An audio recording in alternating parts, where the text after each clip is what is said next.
Find insight, guidance, and answers. Tune into Spirit with radio medium Laura Lee.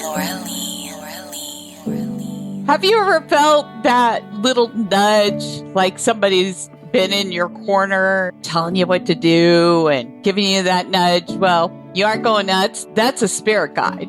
I am Laura Lee. This is your 5-minute spirit reboot. And joining me today is my special guest, shaman, spiritual counselor, author of A Shaman's Tale, Path to Spiritual Consciousness, Richard Alaniz. Welcome. Thank you for having me. Could you define what a spirit guide is? A spirit guide is someone from another dimension who helps guide you, but it's up to you to open yourself, to invite them to guide you. And periodically, they'll throw pebbles at you. For example, for some reason, you're going to get off of a highway and something tells you, don't get off here. Listen to it. That's your spirit guide. Now, some people ask, is it a voice? They communicate through telepathy. So it is a voice, but it's not a voice that you hear, but it's something that you know.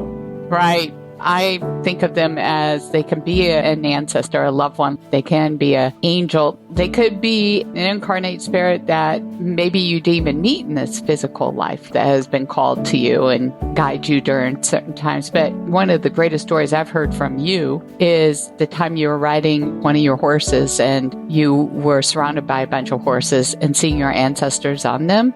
Well, I was filming a commercial for the Discovery Channel, and we did it over and over, and the last time it was a little more dangerous. So they asked me to ride amongst 20 head of horses, and they wanted me to turn the herd around so they could get a lateral shot. Well, I told the stunt coordinator, that's almost impossible. I don't have spurs. I don't have a riding crop. So he goes, well, do the best you can. Well, to make a long story short, I caught up to the lead horse. I turned the herd around laterally. And as soon as I did that, everything went quiet and still. I could just feel the wind. Whereas before that, I could feel the horses pounding the ground, the manes flapping, the wind. It was very eerie.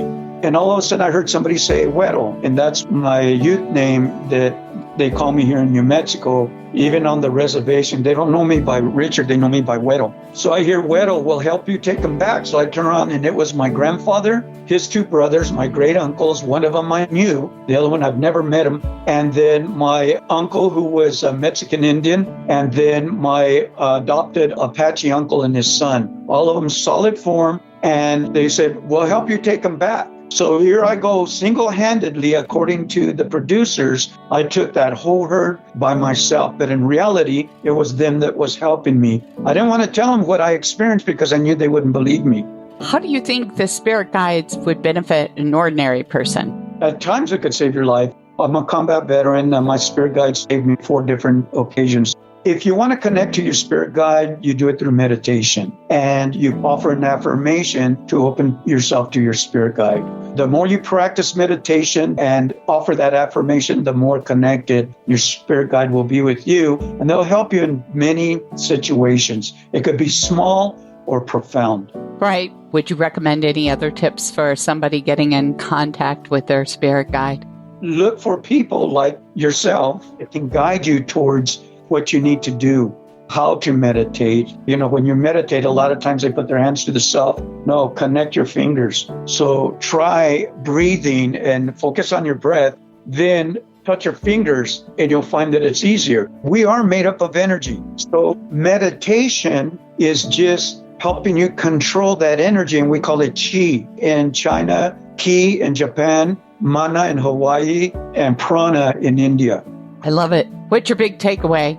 Acceptance. Accept the things that have happened to you and don't live in the past. Don't worry about the future. Live in the here and now. Practice loving thoughts because it's all about the love.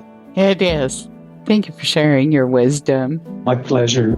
Richard, how would somebody, if they wanted to learn more about you and get the book, The Shaman's Tale, A Path to Consciousness? They can contact me at balikinstitute@hotmail.com. That's BALIK, Balik Institute at hotmail.com, and I'll answer their questions. Well, thank you.